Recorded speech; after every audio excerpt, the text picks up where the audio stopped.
सुल्तानपुर के 3 दोस्त एक दिन मिले। एक जने साइकिल के दुकान खोल ले रहे तो कहा तहाँ दोनों जने से कि भैया हमार लाइफ तो सेटल हो गए, महीना के 30-35 हज़ार रुपया कहूँ ना आ गए बा। 1000 रुपया तो हम नट कस के लाइन ले थी, रोज़ साइकिल 1000 के तो बनाई डारी थी सबका।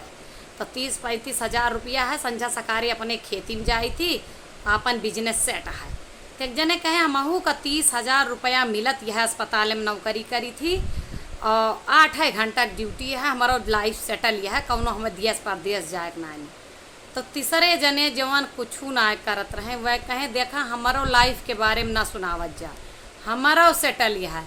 अब वही मोदी जी के 15 लाख चुके ना रहा कि खटाखट राहुल गांधी 8500 रुपया अकाउंट में भेज दें, तो हमारा सेट है।